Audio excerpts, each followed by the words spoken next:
네, 여러분 안녕하세요. 오늘 이제 독서 직보 한번 시작해 보도록 하겠습니다. 일단은 나올 만한 내용 위주로 좀 찝어서 한번 해볼게요.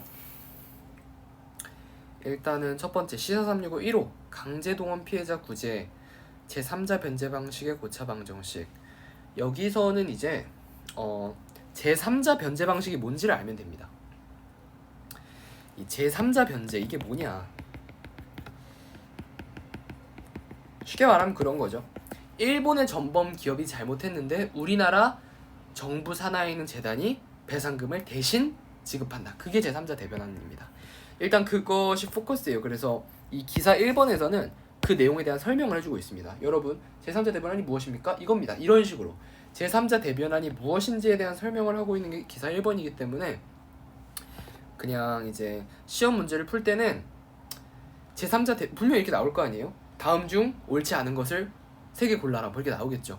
그러면은 대응을 시켜보면 됩니다. 보기가 있으면 그걸 보고 그냥 내용을 바탕으로 해서 이렇게 틀렸네 이런 식으로 찾으면 됩니다. 이거를 굳이 지금 다 내용 파악을 끝내놓고 실전에 가서 외워서 풀겠다 이런 마인드로 가지 말고 이거 무슨 말이냐면 제3자 대변환 쉽게 말해서 일본이 잘못했는데 우리나라 기업이 대신 변제하는 거야.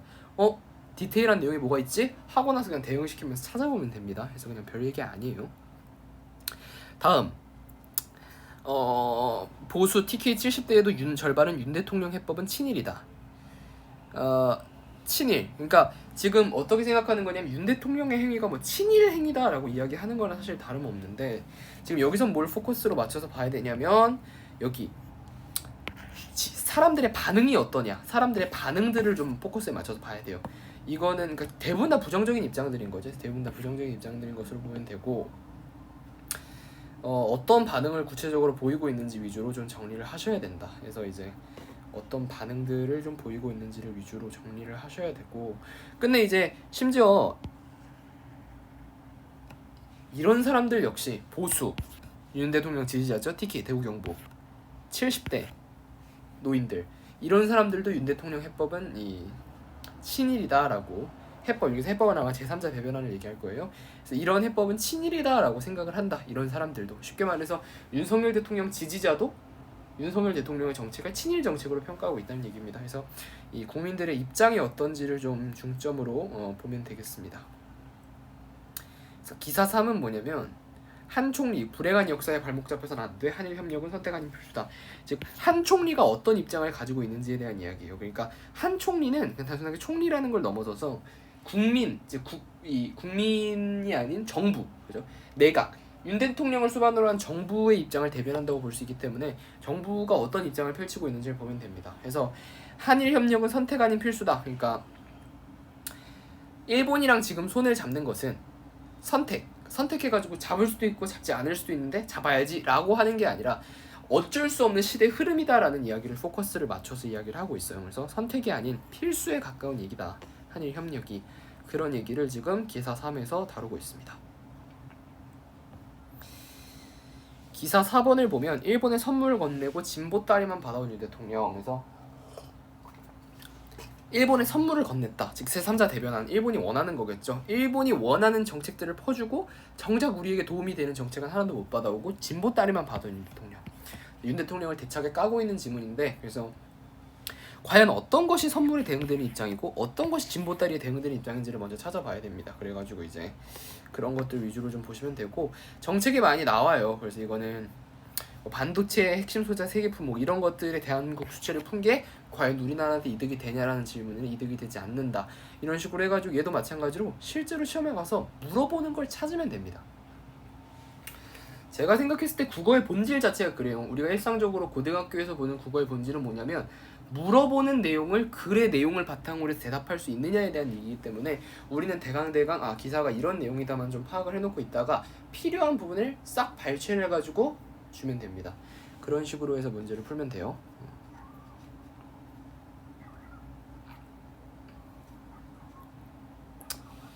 해가지고 다음 기사 5번을 보면 국익 명분 한일 군사협력 확대 중국 견제 전략 편입 우려.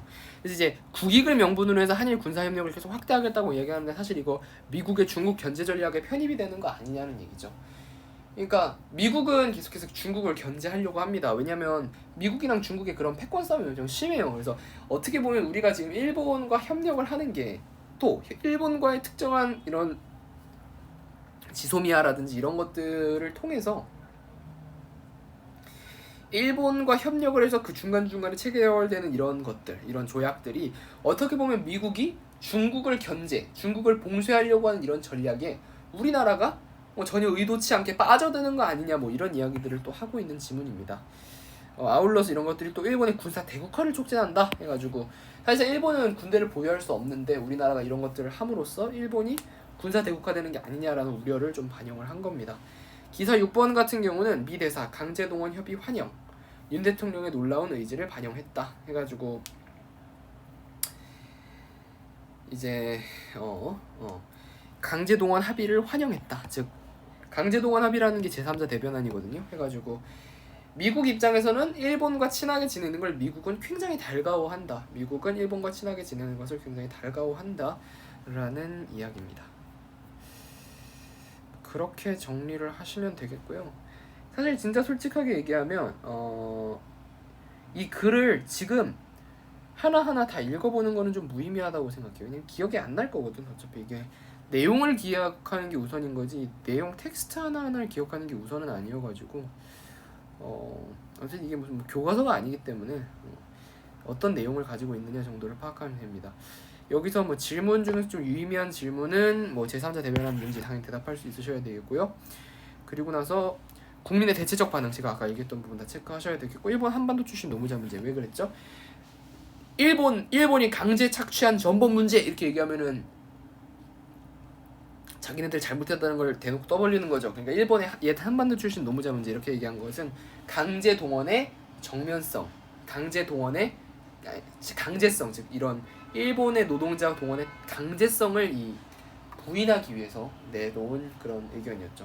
고스란히 여기 위에다 써 있습니다. 강제 동원의 강제성을 정면 부인한다라고. 아울러서 이제 강제 동원 제3자 변제 방안에 대해 총리 입장에 대한 여러분의 입장, 이거는 뭐 여러분의 입장인 것이고, 해서 기사 5와 6을 통하여 변제 해법이 중국 견제 전략의 일환이라는 견해에 대해 설명하고 한일 군사의 한반도에 미칠 영향. 그래서 이게 제가 생각해서 제일 어렵게 따지면 기사 5번이 좀 제일 어려울 것 같아요. 왜냐면 이해하기 좀 힘든 내용이라서 얘는 한번 설명해 볼게요. 그러면 윤석열 대통령이 16일 기시다 후미오 일본 총리와의 한일 정상회담에서 북핵 미사일 발사 항적에 대한 정보를 양국이 공유하고 대응하는 데 도움이 되는 국익 차원의 결정이라며 군사비밀정보협정의 지소미아 완전 정상화를 선언했다. 그러니까 양국이 여기서 일본을 나타내는 건데 이 지소미아를 이제 체결을 했어요. 근데 이게 끝내 이제 중국을 견제하는 수단이 아니냐. 아울러서 이제 이거를 통해서 한일 군사협력의 확대의 길을 터줬다. 그래가지고 이런 악사 체결 뭐 이런 것에 나설 가능성이 있기 때문에 끝내 또 일본의 군사 대국화, 또 일본 자위대 한반도 진출 이런 것들을 초래하는 게 아니냐. 그래서 이거는 되게 복잡한 얘기입니다. 그래서 끝내는 일본과 체결하는 이런 조약, 한일 관계의 이면에는 항상 미국과의 관계, 또 미국이 중국과 러시아를 견제하려는 이런 관계가 얽혀 있다라는 지문입니다. 얘도 그냥 물어보는 내용에 답변을 할 수 있으면 됩니다. 그렇습니다. 1번 지문 이렇게 보면 되겠고, 2번 볼게요. 아이에게 노키즈존을 설명할 수 있나요? 노키즈존. 이거는 사실 대부분의 시사 자료가 그래요. 시사 자료가 대부분 그런데 하나의 의견이 있잖아요. 하나의 의견이 있으면 그 의견에 대한 찬성 의견 그리고 나서 반대 의견을 항상 병치해서 주장합니다. 그러니까 쭉 하나로 밀고 나가는 글은 잘 없어요. 그러니까 뭐 예를 들어서 뭐 할까요? 북진 통일 이루어야 된다. 뭐 이렇게 그냥 누가 봐도 빨갱이래요. 하여튼 뭐 그런 의견은 안 나옵니다. 그런 의견을 시사 자료에 실지 않아요. 그래서 보통 이제 이런 식으로 나옵니다. 노키즈존 금지, 찬반 의견 팽팽해서 얘는 배경을 일단 설명을 해주고 있는 거예요. 노키즈존의 도입, 그리고 나서 노키존 운영 찬성에 대한 입장, 그리고 나서 노키즈존 점주에게 아동을 차별할 자유는 없다라는 거. 그래서 하나는 노키존 찬성, 즉 노키존 설치해서 그 잼민이들이 설치지 못하게 해야 된다 이런 의견이 하나 있는 거고, 두 번째는 야 잼민이도 사람이야 사람 이러면서 이제 아동을 차별할 권한이 노키존에 있는 것은 점주에게 있는 것은 아니다라고 하면서 하나는 영업의 자유, 점주 입장에서 방해가 된다고 생각하면 안 되는 거 아니냐라는 입장. 그리고 두 번째는 또 뭐예요? 노키 좀 비켜라 하면서 키즈 프렌들리가 대세다 하면서 두 가지의 그런 입장을 좀 내비치고 있고요. 사실 이런 글을 읽을 때는 주장, 이유, 근거, 제가 항상 강조했던 내용이지만 주장, 이유, 근거를 위주로 해가지고 핵심 주장이 뭐냐? 얘는 노키즈존 운영을 찬성한다. 하나는 반대한다. 그 근거는 무엇이냐라고 하면은 이제 일단 대부분의 사람들이 70%, 즉 대부분의 사람들이 노키즈존을 운영하는 것에 있어서 반대하지 않는다. 대부분의 사람들이 노키즈존을 운영하는 데 있어서 찬성한다라는 거. 그게 가장 핵심입니다. 그 다음에 이제 여기서 막 74%, 82%, 70%, 68%, 11% 이렇게 나왔죠.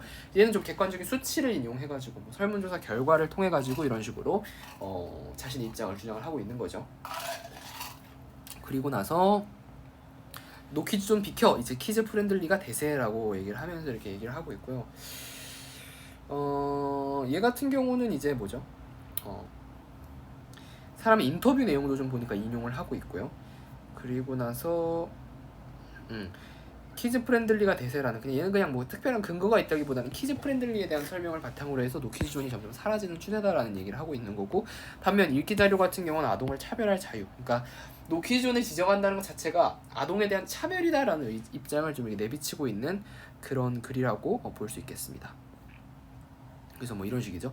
나이를 이유로 노인 출입 금지될 수 있고 뭐 이런 식입니다. 그래서 뭐 골린이, 줄이니 뭐 이런 식으로 해가지고 아이들이라는 것 자체가 좀 일부의 혐오의 대상이 되고 있는 건 아닌가 뭐 이런 이야기도 좀 내비치고 있습니다. 그래서 아동 인권 이런 얘기도 좀 내비치고 있고요.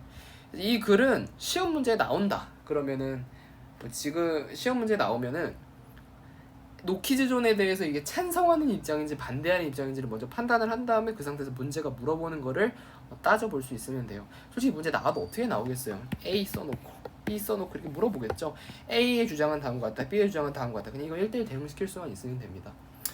저는 솔직히 말해서 진짜 솔직히 말하면 국어란 대신 공부가 없어져야 된다고 생각해요. 진짜 문법 같은 게 아닌 이상, 필수적으로 공부해야 되는 문학적 지식이 아닌 이상, 이런 독서 시험 같은 경우는 이 지문을 미리 읽어보고 온 것에 비해서 이 지문을 익숙하게 만들어야지. 막 형광, 뭐 저도 뭐 형광 시험을 설명했지만 형광펜 긋고 막 정리해보고 막 다 외우고 막 그 의견 그런 거 필요 없거든요. 그냥 틀만 잡으면 돼요. 아 이거 무슨 지문이었지? 아 맞아, 노키즈존 배경, 지금 이런 배경에서 노키즈존이 나오고 있어라는 이야기 하나 해주고, 그리고 나서 현재 노키즈존 이렇게 운영되고 있어. 그 다음에 하나는 뭐야? 노키즈존 찬성, 근거 다음과 같고, 노키즈존 반대, 키즈 프렌들리.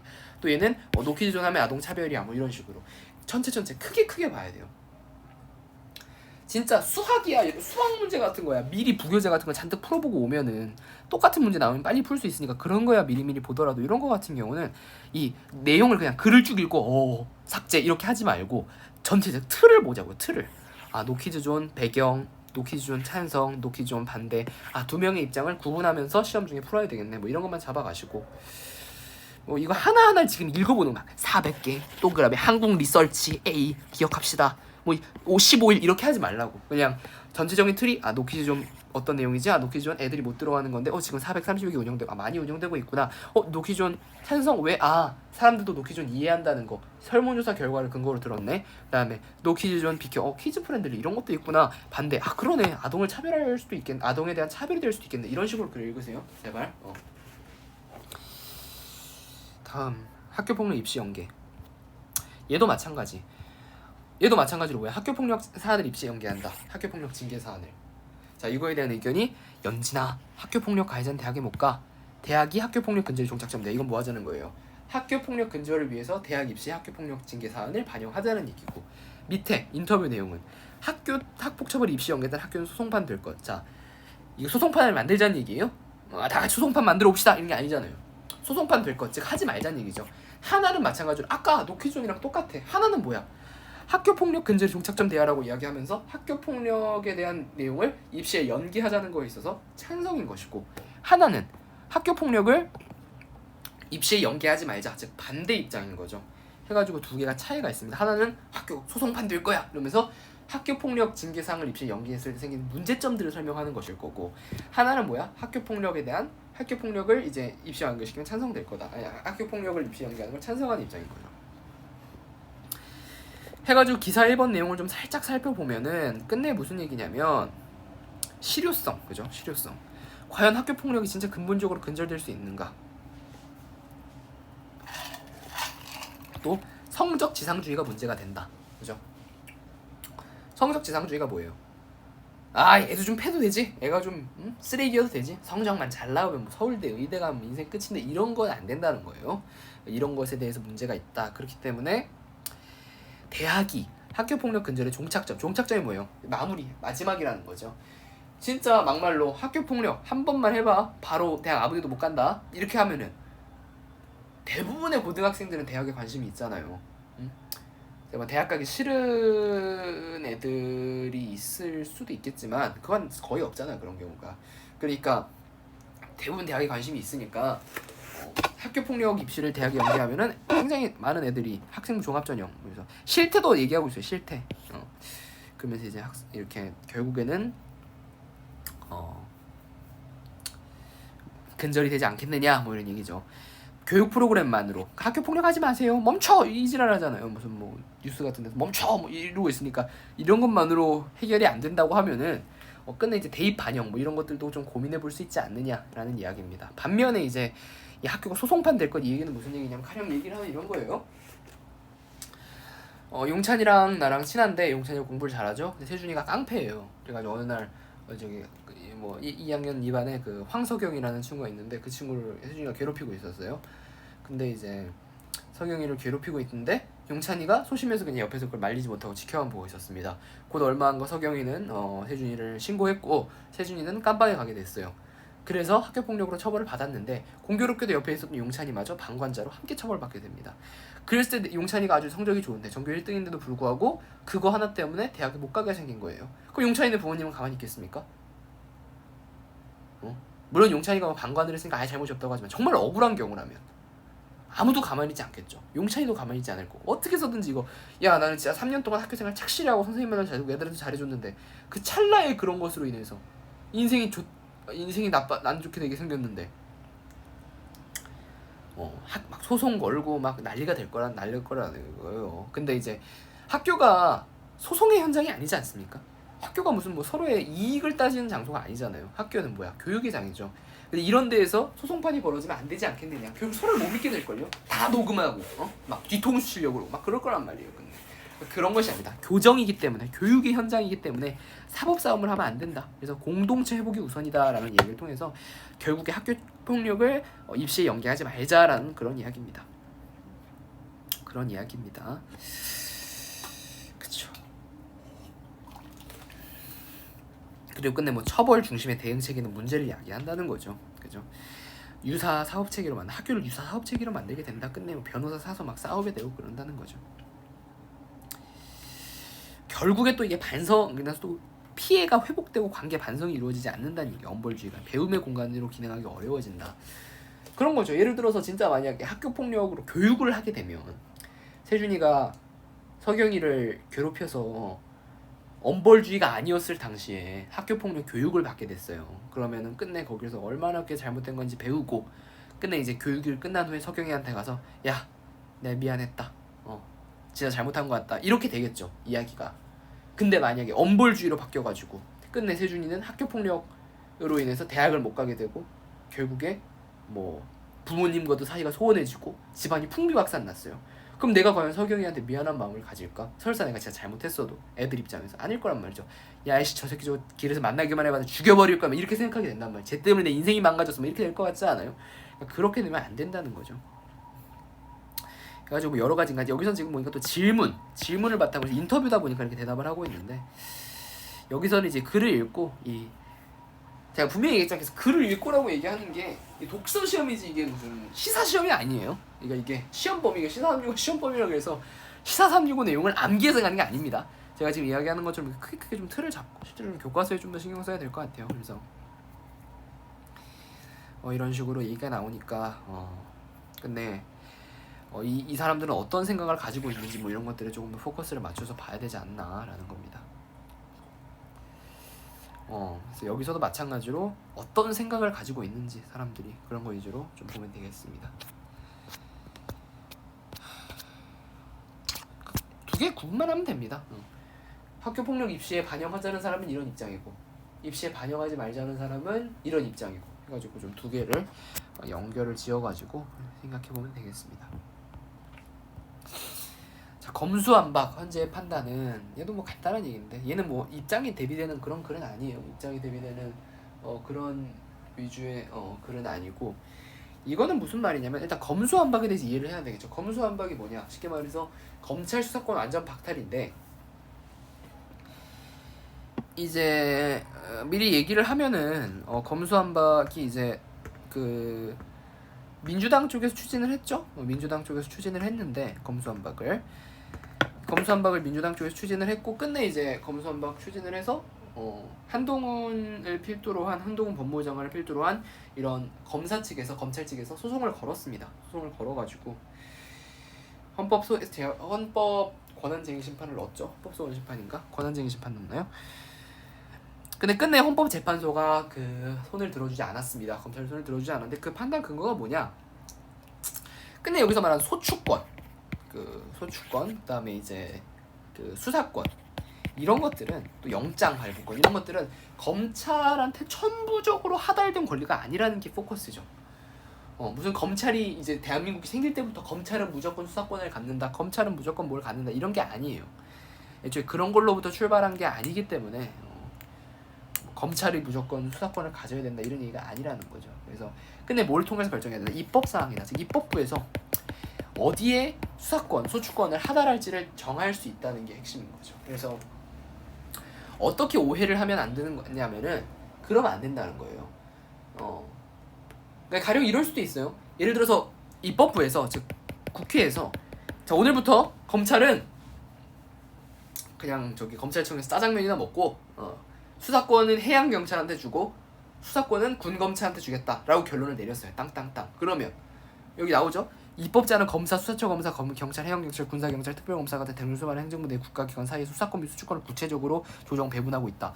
그러니까 얘네들이 그냥 행정부 내에 있는 어떤 기관을 갖다가 입법부에서 그냥 그냥 앞으로 해양경찰이랑 군검사에서 다 하고 그냥 검사는 저기 짜장면이나 말아먹어 이렇게 얘기하면 그냥 그대로 지켜야 돼요. 진짜 물론 뭐 그럴 일은 없겠지만 그래야 된다는 거지. 입법부가 어떻게 하자는 거에 따라서 그거를 따라가야 된다는 게 핵심이에요. 현재의 판단이.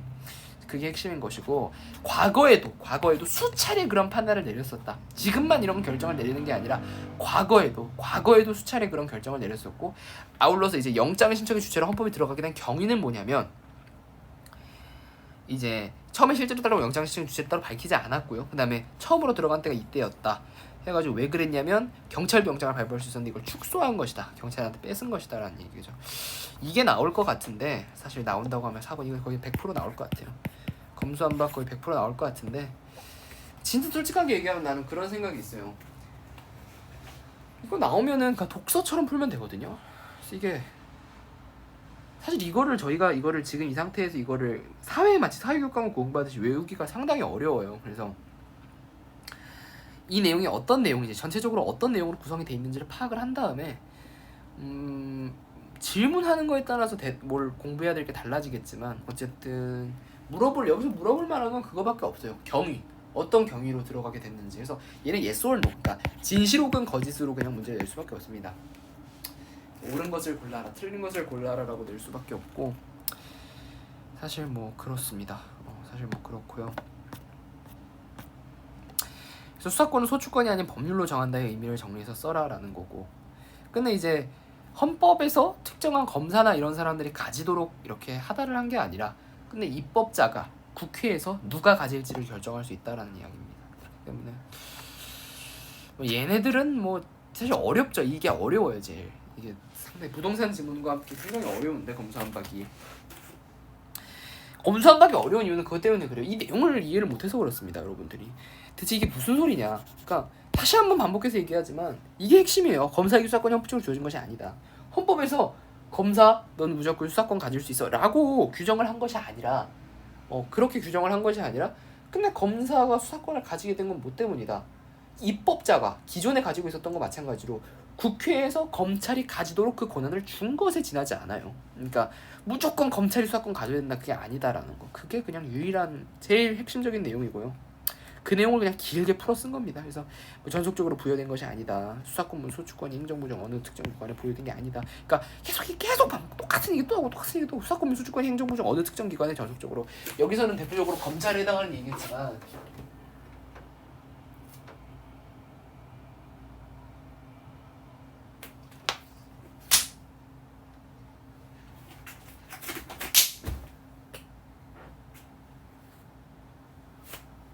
죄송합니다. 모기를 좀 잡겠습니다. 지금 모기가 계속 날아다녀가지고.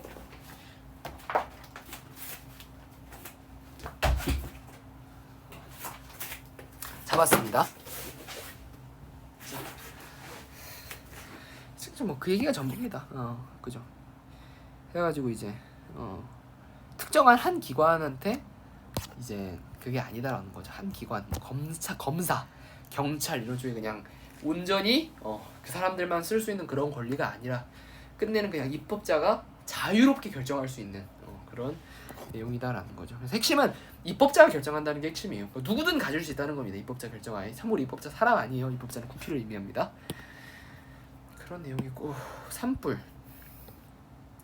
산불이 나오면 저는 진짜 손에 장을 지지겠습니다. 산불은 절대 안 나옵니다. 안 나와요. 챗GPT의 결정. 그런 얘기죠. 이제 챗GPT 혁신 아니었습니까? 완전한 혁신이었죠. 그러니까 뭔가 엄청나게 혁신적인 게 나오잖아요. 그럼 그 이면에는 뭔가 단점이 자리하고 있을 수밖에 없다라는 게 기조로 좀 여러분이 깔려 있어야 되고, 그런 기조가 좀 깔려 있어야 되고요. 그리고 나서 이제 그런 기조가 좀 깔려 있어야 됩니다. 기조가 좀 깔려 있어야 되고, 기조가 좀 깔려 있어야 되고, 챗GPT 기조가 좀 깔려 있어야 되고, 단점 위주로 보면 됩니다. 어떤 단점이 좀 주목이 되고 있는 건 첫 번째 뭐예요? 산에 민감한 정보 줄줄 셀라. 양날의 검 챗GPT 삼성 딜레마. 그러니까 그런 얘기죠. 어씨 모기가 몇 마리요? 모기 잔치하겠네. 자, 그러니까 삼성한테 엄청난 중요한 기밀 정보가 있어요. 살을 하루 만에 10kg을 빼는 약을 삼성에서 개발했어요. 이 레시피가 있어. 근데 이 레시피를 발매하기 한 1년 전에 챗GPT한테 요약을 맡겼어요. 이 내용을. 근데 챗GPT가 그걸 오픈 AI에 저장하고 있다가 다른 회사가 질문할 때 얘기해줬어. 그러면 삼성은 좆되는 거죠. 그럴 수밖에 없겠죠. 줄줄 샜으니까 정보가. 그런 식으로 문제가 생길 수 있다. 근데 이게 기반 자체가 오픈 AI이기 때문에 근데 공개가 돼 있단 말이에요. 이런 정보 데이터들이. 그래서 누구나 접근할 수 있잖아요. 그렇기 때문에 이게 챗GPT를 통해서 개인 정보, 혹은 기밀 정보들이 이제 많이 이제 유출이 될 수 있지 않느냐, 뭐 그런 이야기입니다. 그래가지고 그런 얘기가 좀 핵심인 거고요. 그리고 나서 끝내가지고 이제 뭐 나오는 거죠. 그 이제 회사들만의 이런 대책이 지금 나오고 있는 추세인 것이고, 몇몇 회사들은 아예 원천 차단한다. 챗GPT 사용을 아예 제한한다. 이런 회사들도 나오고 있고요. 또 규칙을 마련한다. 이런 사람도 나오고 있습니다. 또 윤리도 문제가 됩니다. 윤리가 또 문제가 되고, 윤리에 대한 이야기는 뭐냐? 거짓 정보, 편향성, 사생활 침해. 잠시만 앞에 부분 다시 정리하면 끝내 기업들 입장에서 정보의 유출이 큰 타격이 될 수 있는데, 그런 타격들을 막기 위해서 애초에 그냥 아예 챗GPT 사용을 원천 차단하는 방안도 지금 좀 검토를 하고 있고, 또 새로운 규칙을 또 제정하고 가이드라인 같은 걸 만들고 있고, 뭐 이런 실정이다라는 거고. 그리고 나서 윤리정책 포럼을 본가동했다 해서 윤리정책인데 총 3가지 윤리정보를 얘기하고 있습니다. 거짓 정보의 확산, 알고리즘의 편향성, 사생활 침해. 이게 뭔 말이냐? 거짓 정보의 확산이라는 거는 진짜 내가 이거 보여주고 싶은데 시간이 없어서 뭘 물어봐요. 야, 너 혹시 뭐 좀 내가 발표를 해야 되는데 너 교육과 관련된 그림 하나 추천해 줄 수 있어? 네, 교육과 관련된 그림을 추천해 드리겠습니다. 뭐 땡땡땡의 더 티처라는 작품을 추천합니다. 음악지금 제가 다 써놨어요, 리포트를. 그래, 더 티처에 대한 작품을 좀 더 자세히 설명해 줄래? 다 자세히 설명을 해요.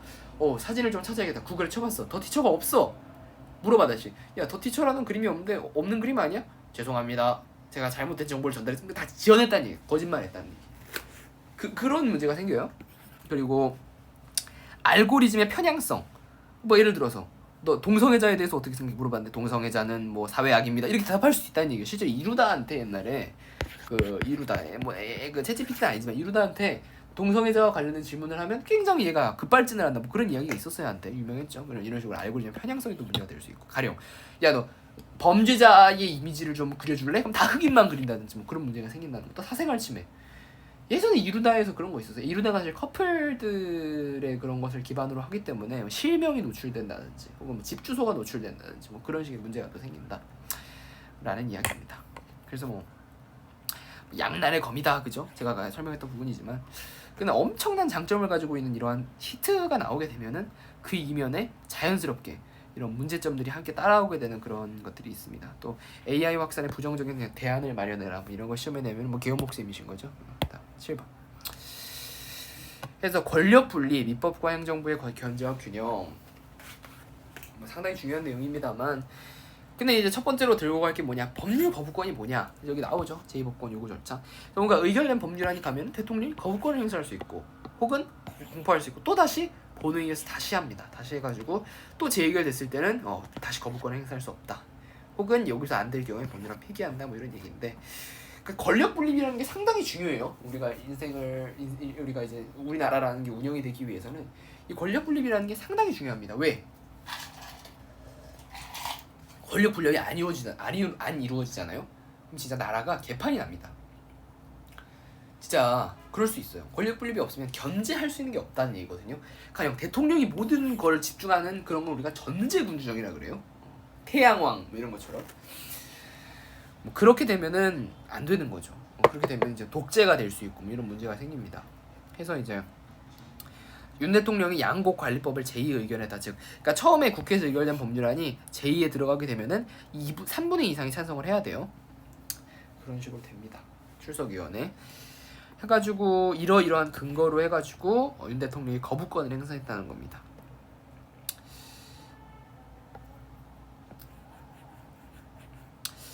그리고 나서 이상민 쪽 이태원 참사는 사회 혈안 일부, 탄핵은 정치적 추궁. 이상민 행정안전부 장관이 이태원 참사 관련 책임을 가지는 탄핵 심판. 여기서도 굳이 이게 제목이 뭐예요? 삼권 분립이잖아요. 행정부와 입법부의 균형. 지금 이거는 뭘 다루고 있는 거야? 첫 번째는 그 대통령이 국회에서 의결된 법안을 거부할 수 있다라는 권리를 좀 가져온 내용이고요. 자료 2번 같은 경우는 뭐 탄핵은 정치적 추궁이다라고 이야기를 이제 하면서 이 아이 같은 경우는 또 이제 다른 얘기를 하고 있는 겁니다. 얘는 또 무슨 얘기를 하는 것이냐? 그렇다면 탄핵 심판, 행정안전부 장관이 탄핵 꼭 탄핵이라 그래서 이걸 대통령만 탄핵을 시키는 게 아니에요. 그래가지고 이제 탄핵 심판 해가지고 행정 관료에 대한 탄핵 심판도 가능한데 해가지고 이제 탄핵 심판이 시작됐다. 하면서 얘는 이제 무슨 이야기냐? 근데 탄핵하는 과정을 얘기하고 있고 서로의 의견을 얘기하고 있는 거죠. 그래가지고 첨예하게 대립하고 있다. 이 장관의 탄핵 수주권을 가결했다. 그러니까 여기서는 지금 이 전체적인 내용 자체가 뭐에 초점이 맞춰져 있냐면 단순하게 양곡관리법이 뭔지 이태원 참사 때문에 왜 얘를 탄핵하는지 그게 핵심이 아니라 어떠한 절차 등 어떠한 것들을 통해서 입법부와 행정부가 서로를 견제하고 있는지에 대한 얘기예요. 첫 번째, 행정부는 입법부에 대한 견제 수하단으로 뭘 썼습니까? 법률안 거부권을 썼었죠. 입법부가 낸 의견을 입법부 의견을 다 통과시킬 수 없잖아요. 입법부를 뭔가 견제해야 될 거 아니에요. 행정부는 뭘 쓰는 거예요? 법률안 거부권을 쓰는 겁니다. 그리고 나서 또 입법부 입장에서 행정부를 그냥 가만히 냅둘 수 없잖아요. 그냥 입법부에서 뭘 쓰는 거예요? 바로 탄핵 소추권이라는 걸 쓰는 겁니다. 장관이 이태원 참사의 책임을 막지 못했다? 탄핵하겠다. 탄핵 소추를 하는 거죠. 이런 식으로 해가지고 진행을 하는 겁니다. 그래서 지금 이 자료들을 갖고 온 게 전부 하나하나 이 자료 하나가 무슨 내용을 다루고 있느냐 그거에 초점이라기보다는 어떠한 절차를 통해서 이렇게 행정부와 입법부, 사법부가 서로를 견제하고 있느냐 뭐 이런 것들을 좀 보는 겁니다. 또 시사 365 프로그램 7호 해가지고 프로그램 7호 해가지고 대통령제 권력 분리의 필요성 해가지고 국가의 권력이 한 곳에 집중되면 함부로 사용될 수 있으며 국민의 기본권이 침해될 수 있다라고 하면서 나누어 맞게 된 권력 분리의 필요성에 대한 이야기고요. 그리고 나서 의원 내각제와 대통령제를 이야기를 하면서 입법부와 행정부는 엄격하게 분리되어 상호 독립하는 가운데 견제를 통해서 균형을 유지하는 관계를 맺는다. 이러한 관계에 따라 입법부관은 여기 권을 거는 행정부는 법률안을 제한할 수 없다. 다만 내용을 지금 본연에서 거부권 행사할 수가 있다. 또한 의회는 행정부 의원 교육권 문제에 대한 탄핵 행사할 수 있다. 그러니까 어떠한 방법을 통해서 입법부와 사법부가 서로를 견제하는지에 대한 설명이고요. 사실상 뭐 제가 개인적으로 생각을 했을 때는 뭐 크게 어렵게 출제가 될 만한 포인트는 없는 것 같습니다. 크게 어렵게 출제될 만한 포인트는 없는 것 같고. 근데 질문 한번 보면은 법률안을 재의결하기 위해서는 과반의 3분의 2 찬성을 요구한다. 일반적 다수결의 원칙보다 많은 3분의 2 찬성을 이유에 대한 조사해보자. 조사해보는 거 이런 거 시험은 안 나오고 조사해보는 거니까 안 나오고 찾아보자 하는 나옵니다.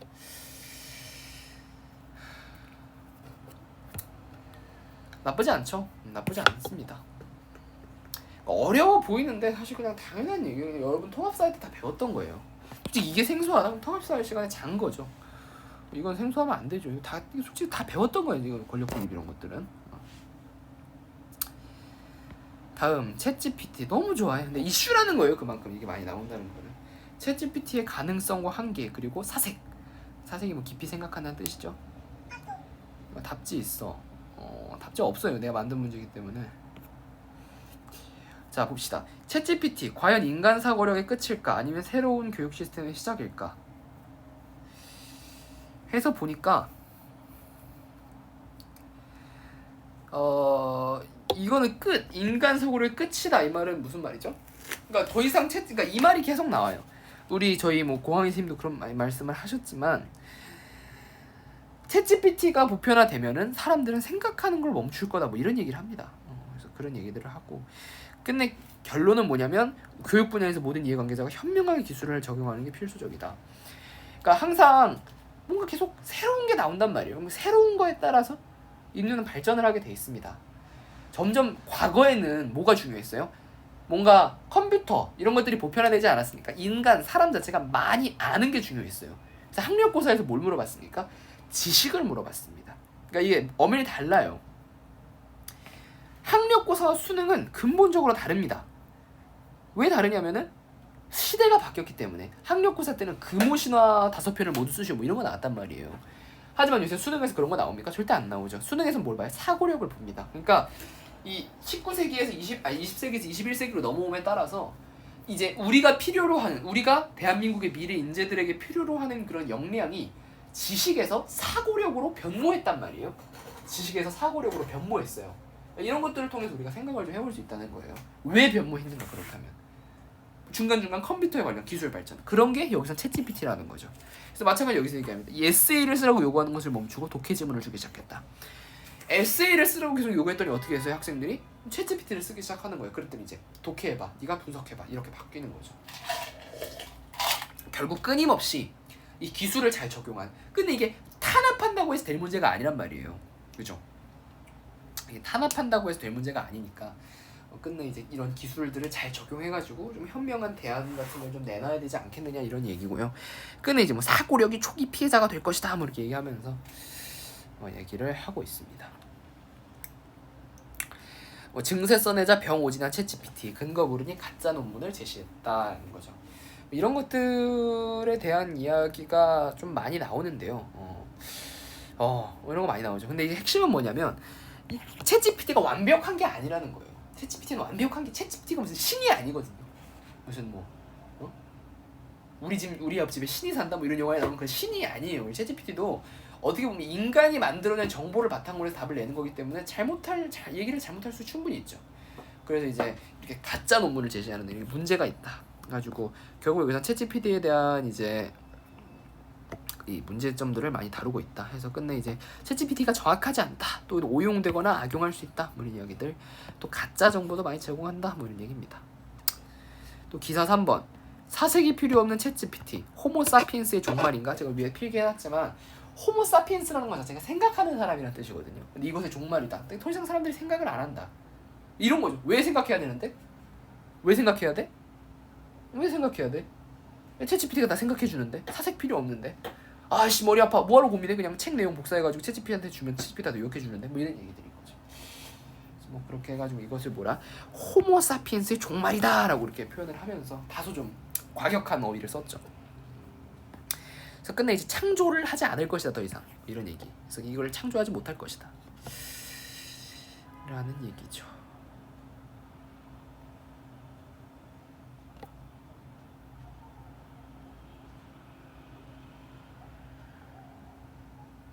또 여기서 컴퓨팅 사고와 AI 사고 이런 개념이 또 나왔어요. 이 컴퓨팅 사고랑 AI 사고가 뭔지를 좀 이해할 필요성이 있는데, 이제 우리가 절실한 것은 컴퓨터나 AI가 아니라 컴퓨팅 사고와 AI 사고다. 사고가 이게 뭐 자동차 사고 이런 사고가 아닌 건 알죠? 앞뒤 단어를 순차적으로 기억한 원리에서보다는 집중한 병렬을 방법을 사용할 때는 발상법을 말하자면 수직적 사고에서 수평적 사고로 변환됩니다. 인간 기계 상호작용.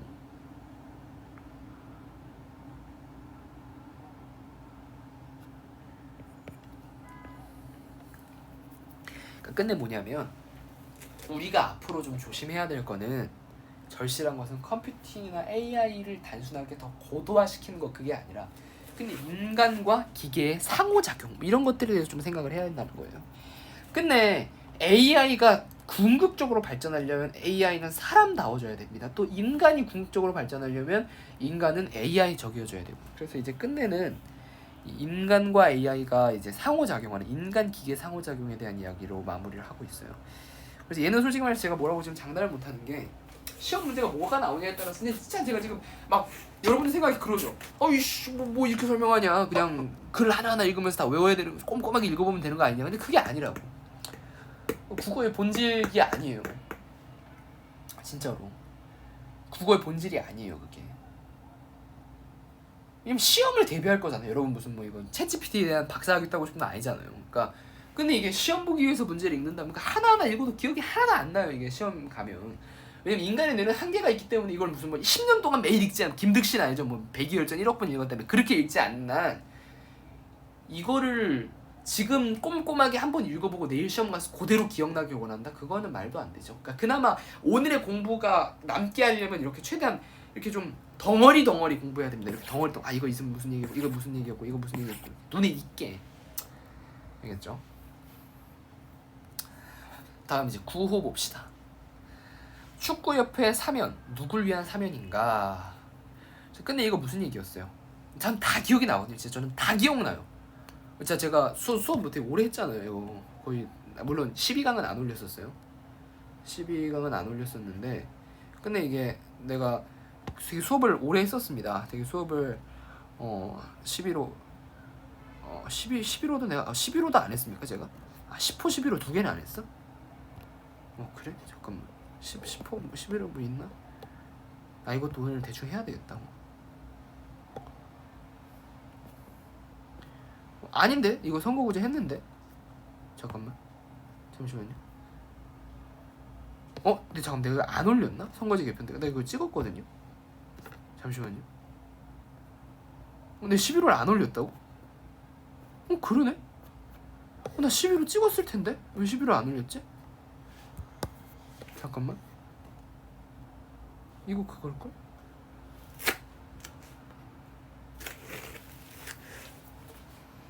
아닌데 이거 아니고.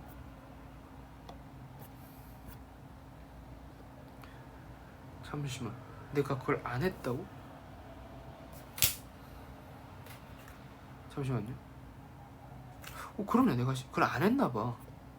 나 안 찍었네. 필기가 돼 있는 거 보니까. 어쨌든 뭐 하여튼 했습니다. 나는 했는데 왜 안 올려졌지?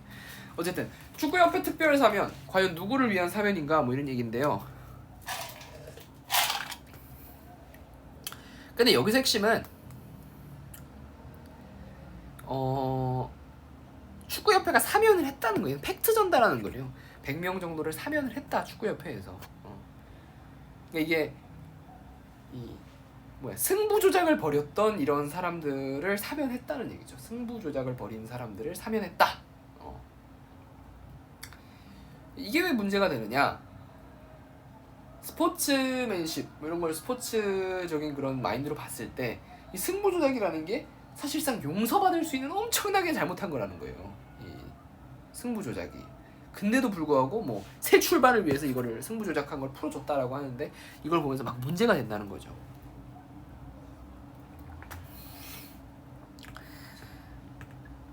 심지어 뭐 여론, 국민들은 이거 싫어했다. 사면하는 거 반대했는데도 불구하고 또 심지어 대한체육회 더 축구협회보다 더 상위 기관에서 하지 말라고 했는데도 불구하고 하면 안 된다는 법정 규정이 있음에도 불구하고 사면 했다라는 이야기를 하면서 뭐 이런 식으로 얘기를 하고 있는 겁니다. 해가지고 정몽규 축구협회장의 최악의 헛발질이다 라고 하면서 비리 축구인을 사면했다니까 반란론을 제기하고 있는 거예요. 승부조작. 그러니까 여기서 문제가 뭐냐, 승부조작에 관련한 사람을 사면했다는 게 큰 문제. 이천수가 주먹감자 날렸다고 사면했다, 이걸 뭐 저기 문제 안 되는데, 비리, 승부조작, 그러니까 스포츠라는 거 정신 자체 위배잖아요. 그죠? 스포츠가 왜 나왔어요? 스포츠 정신에 안 맞는 거란 말이에요. 그 승부조작 이런 거 자체가. 근데 이 승부조작 자체를 했던 사람을 용서해줬다는 거는, 이런 비리 축구인을 사면했다는 거는 굉장히 이런 것에 맥락에 어긋나는 그런 것이다. 아울러서 왜 문제가 되느냐, 이런 축구인 사면한 게. 그럼 상급 기관인 대한체육회를 무시했다. 대한체육회에서 뭐라 그랬어요? 이런 거 하는 사람은 뭐해라. 대한체육회는 징계 감경사면에서 제외했다. 지금 이런 사람들은 징계를 감경하면 안 된다, 징계를 때려야 된다라고 얘기를 했는데, 징계를 반드시 해야 된다라고 이야기한 대상에 대해서 징계를 감경을 적용했다는 게 큰 문제인 것이고, 아울러서 관련 규정 자체를 싹 다 무시했다. 그러니까 다른 데에서는 다 동의하는 것에도 불구하고 축구협회만 이런 관련 규정을 무시했다. 아울러서 프로축구연맹 의견. 그러니까 이게 축구협회랑 프로축구연맹이랑 다른데, 프로축구연맹에서는 사면 안 했다, 현재 사면할 계획도 없다라고 이렇게 말했다라는 거죠. 이렇게 얘기를 했는데, 대한축구협회는 사면을 강경했다. 또 승부 쪽의 중대성을 무시했다. 이 승부 조작이라는 것 자체가 굉장히 스포츠적인 시선으로 봤을 때 굉장히 무거운 죄, 그죠? 굉장히 무거운 죄임에도 불구하고 이런 것들을 싹 그냥 무시하고, 깡그리 무시하고, 승부 조작의 중대성을 무시하고 그냥 사면을 했다라는 게 또 문제가 되는, 축구팬들도 이거 싫어하는데 했다라는 거. 끝내 어떻게 했어요? 사면을 철회했다는 얘기죠. 끝내 사면을 철회하면서 마무리됐다라는 얘기입니다. 다 기억나요, 솔직히 말해서. 10호 봅시다. 전세 사기 문제의 원인과 대책. 전세 사기. 이거 중요하죠. 전세 사기. 이거 어려운데. 핵심은 그거죠. 왜 전세 사기 일어나지? 근데 영상 한번 틀어줬었던 걸로 기억하는데, 그러니까 저금리, 집값 상승, 주택 정책 맞물린 결과다.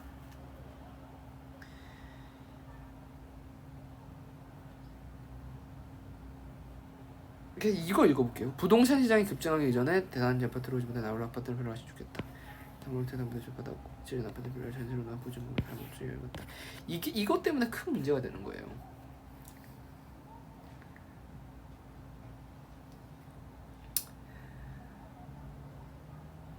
지었어, 빌라를.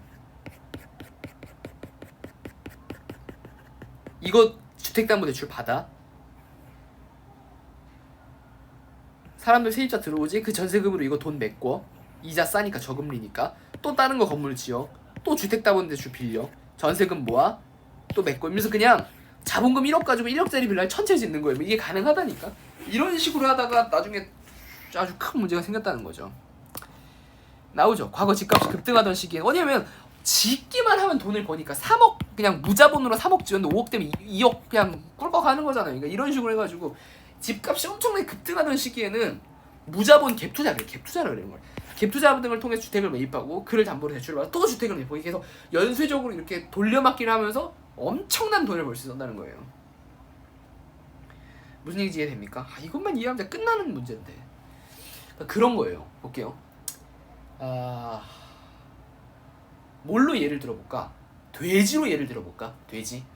내가 돼지가 있어. 돼지 꿀꿀이가. 이 꿀꿀이를 꿀꿀이 한 마리를 샀어요. 내가 꿀꿀이 한 마리가 10만 원을 쳐볼게. 꿀꿀이 한 마리를 10만 원을 주고 샀다. 꿀꿀이를 10만 원을 샀을 때 어떻게 하냐면, 이 꿀꿀이를 담보로 은행에서 10만 원을 빌려요. 또 10만 원 주고 꿀꿀이를 사놓고, 그리고 이 꿀꿀이를 남한테 전세금처럼 10만 원을 받고 이 꿀꿀이를 빌려줘요. 이 10만 원으로 난 또 새로운 꿀꿀이를 산다. 꿀꿀을 또 대출을 받는다. 또 꿀꿀이를 판다. 그럼 결과적으로 빌려주기는 했지만 내 명의로 된 꿀꿀이가 몇 마리가 돼요? 꿀꿀이가 수천 마리가 된다고. 근데 꿀꿀이 가격이 계속 올라. 돼지 가격이. 꿀꿀이 이상하다. 돼지 가격이 계속 올려요.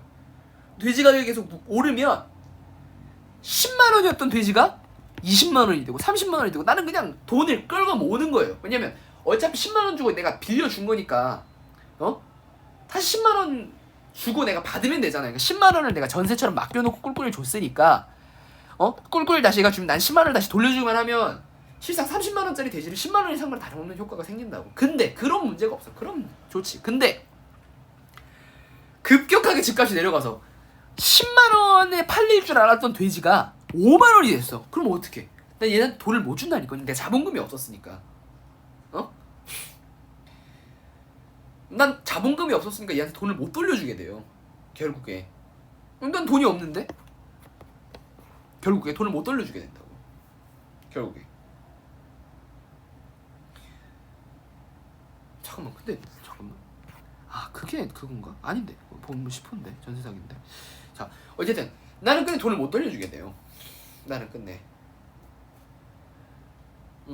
그렇게 되면 이제 돈 10만원 맡겨놓은 애들은 10만원도 못 받고, 또 그 돼지가 맡겨놓은 돼지가 경매로 넘어가면 그 돼지마저 잃어버리면 그냥 빈털터리 같은 거지가 되는 거예요. 그냥 쉽게 말해서.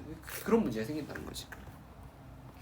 그래서 근데 뭐 주거사다리 제도업 이렇게 얘기했고요. 또 전세 사기 해가지고 우선수매권, 그러니까 그렇게 해서 뺏긴 집이 경매로 넘어갔을 때 그 집을 다시 경매로 되찾을 걸 이렇게 사람이 주겠다 하지만 그게 과연 장기 대책이 되는가 뭐 이런 얘기고요. 근데 어떤 원리로 얘네가 손해를 보는지에 대한 간단한 이야기를 했습니다. 그래서 근데 이제 그 전세 대출이 또 이런 것의 원인이 돼. 그래서 그렇다면 오케이, 무슨 말인지 알겠어. 갭 투자 뭔지 알겠고 왜 그런 문제 생겼는지 알겠어. 그렇다면 왜 그러다 운상이 됐느냐? 결론은 무분별한 전세 대출에 있다 뭐 이런 얘기입니다. 근데 전세 대출이 졸라 잘 되니까 돈 없는 사람 입장에서도 돼지를 그냥 10만 원을 빌려서 산단 말이에요.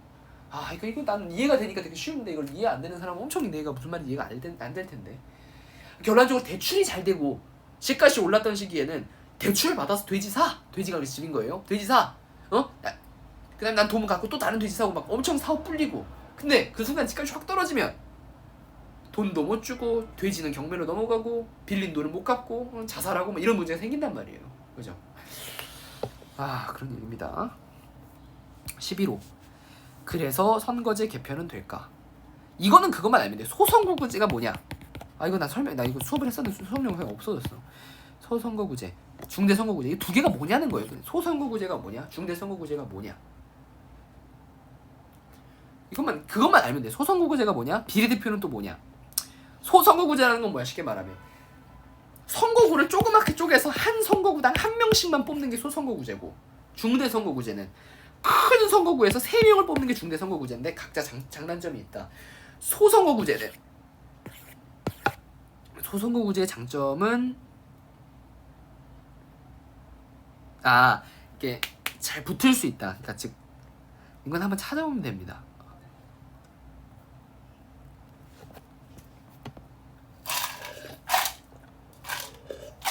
그죠? 인물 파악 쉽다. 그 다음에 다수당의 수준이 전국으로 안정된다. 뭐 이런 거. 그 다음에 중대선거구제는 반대. 또 중대선거구제 같은 경우는 또 있다. 또 혼합형 선거구제 선택하기도 한다. 그래서 마음이 급한데 소선거구제랑 중대선거구제의 차이를 이해합니다. 소선거구제 쉽게 말해서 짜잘하게 쪼개서 한 명씩 뽑는 거, 중대선거구제는 크게 해가지고 여러 명 뽑는 거. 그래서 뭐 소수정당, 다수정당 뭐 이런 얘기 이해하면 되고요. 그게 좀 핵심이고, 그리고 나서 또 비례대표제의 장점이 뭐냐, 또 단점이 뭐냐, 뭐 이런 얘기들 다 이해를 하면 됩니다. 또 읽어보면 돼요. 그냥 시험 중에 읽어봐도 돼. 이런 것들은 대충 무슨 얘기인지만 알면 된다고. 항상 국어의 포인트는 대충에 있어요. 의외로 수학의 포인트는 제대로에 있고 국어의 포인트는 대충에 있어요. 국어 문제는 대충 알면 돼요. 그럼 풀 수 있어. 수학 문제는 대충 알면 못 풀어요. 근데 국어 문제는 대충 알면 풀 수 있어. 오히려 대충 안 하는 게 더 힘들어. 여러분, 국어 시험 끝나고 나서 이런 생각 들 때 있어요. 모의고사 다 끝났는데 오늘 모의고사에 나온 법지문, 과학지문, 철학지문 완벽하게 통달했다. 바로 시험 끝나고 논문 작성을 시작해야 되겠어. 이런 경우는 없죠. 잘. 보통 어떻게 풀어요? 야, 이거 대충 이거 맞네. 틀리겠지. 이거 말 보니까 틀린 거 이렇게 풀잖아요. 마찬가지라고. 얘도 대충 선거구제가 이런 거구나. 중대선거구제 장단점 얘기하고 있는 글이구나. 실전 가서 A는 중대선거구제 장점이다. 맞나? 찾아보고 맞네? 맞고. 이렇게 하는 거라고. 제발 그렇게 하세요. 이거 뭐 지금 다 이거 무슨 사회 공부하듯이 하지 말라고. 이거 사회 시간이 아니잖아요. 국어 시간이잖아. 끝내. 저는 지금 뭐 중대선거구제 뭔지 알기 때문에 좀 설명 다 하고 싶지만 그렇게 되면 사실상 11호 강의가 되기 때문에 찍기고요. 12번 저도 오늘 처음 봤는데 쉽더라고. 결국에 오버 투어리즘. 그러니까 사람들이 관광을 너무 많이 한다 이거야. 그게 환경적으로 문제가 된다. 그래서 제주도에서 어떻게 하기로 했다? 돈을 걷기로 했다. 그랬더니 돈, 야씨! 같은 나라 오고 하는데 돈을 왜 걷냐? 이거 어차피 그리고 너네들 관광사업에서 돈 오지게 많이 버는데 굳이 우리가 돈 세금 내면서 가야 되는 이중과세 아니냐? 화를 내기도 하고. 또 지금 이게 트렌드다. 지금 사람들 놀러 다니면서 막 지역 환경 다 파괴하고 지금 뭐 정작 거기 주민들은 피해보고 이런 것에 대한 세금 당연히 걷어야 되는 거 아니냐라는 의견이 충돌했다는 얘기입니다. 오케이? 간단한 얘기고요. 그게 핵심입니다. 자, 그래서 마지막으로 내가 마지막으로 정리하면은 빈칸에다가 이 시사 365 문제를 어떻게 접근해야 되냐 얘기를 하면 일단 내가 얘기를 해줄게요. 일단 첫 번째 이거 시험 잘 보는 방법. 시험을 잘 보려면 어떻게 해야 되는가.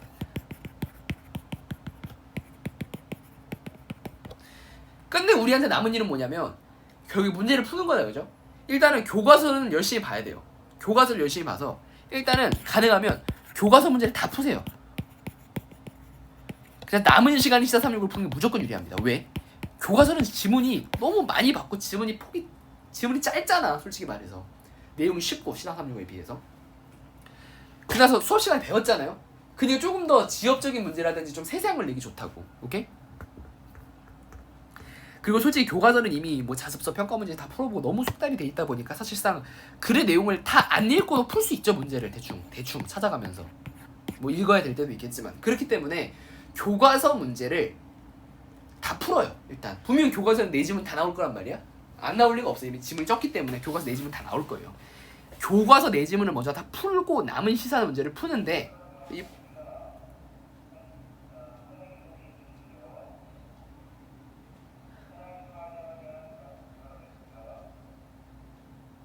무슨 소리야? 어쨌든 잠시만요. 밖에 무슨 일 있나?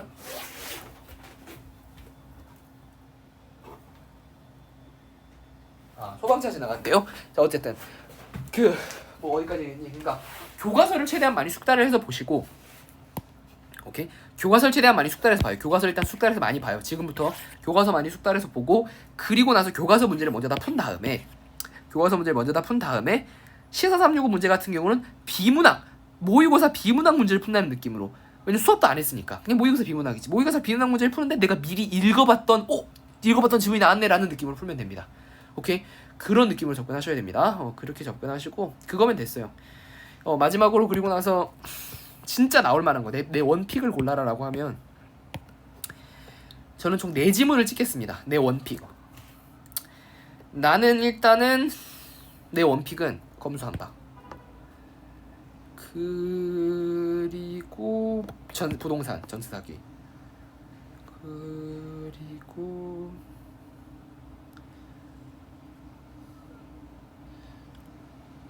그리고 학교 폭력이랑 대의 변제 이렇게 가겠습니다. 1호 해서 이렇게 1호, 10호, 4호, 3호 이렇게 가겠습니다. 이렇게 가가지고 저는 이 원픽은 4가지로 가겠습니다. 나오면 맛있는 거 사주세요. 해가지고 마무리 하겠습니다. 여기까지였습니다.